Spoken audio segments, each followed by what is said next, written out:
Je vous remercie. Nous passons aux questions du groupe Les Républicains. La parole est à Monsieur Patrick Hetzel. Merci beaucoup, Monsieur le Président. Madame la Ministre, ma question concerne les solutions d'accueil pour les 0-3 ans. En effet, on assiste à un très net recul de l'offre.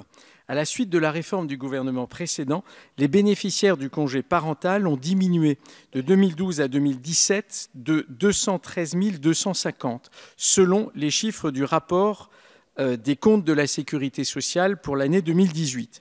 Si l'on analyse les chiffres mode de garde par mode de garde, en 2018, il manque pas moins de 180 000 solutions d'accueil pour les familles. Cette diminution de l'offre de garde est particulièrement injuste pour les mères. Lorsque les familles ne trouvent pas de mode de garde dont elles ont besoin, ce sont le plus souvent les mères qui renoncent à leur travail. Depuis 2016, l'INSEE signale un repli, moins 1 point, du taux d'activité des femmes âgées entre 25 et 49 ans. Confrontées au manque de mode de garde, une partie des femmes font donc le choix de ne pas avoir d'enfants supplémentaires, ce qui entraîne une baisse de la natalité. Une autre partie renonce également à son emploi avec des ruptures conventionnelles ou de l'intérim non renouvelé.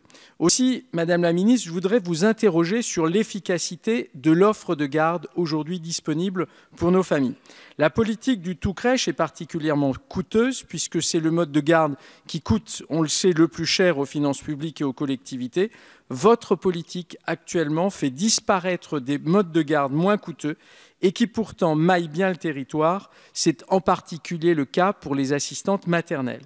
Madame la Ministre, comment comptez-vous diversifier l'offre de garde pour répondre aux attentes de toutes les familles et faire en sorte que les besoins revendiqués par les femmes soient effectivement reconnus et avec une offre satisfaisante? Je vous remercie.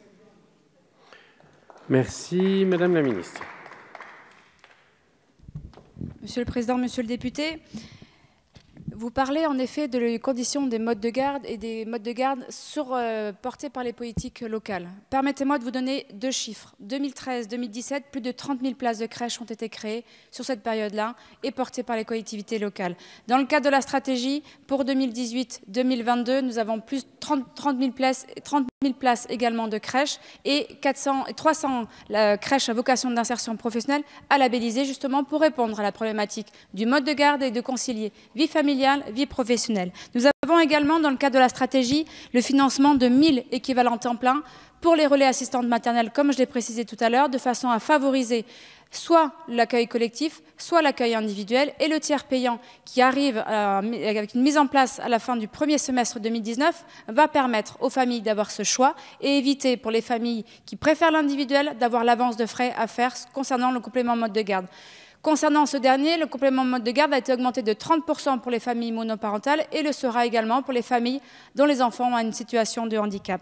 Mais également, nous avons la question des conditions d'indemnité du congé parental qui ont été remodelées en 2015 et la durée de ce versement, en effet, a fait une rupture à partir de 2 ans de l'enfant.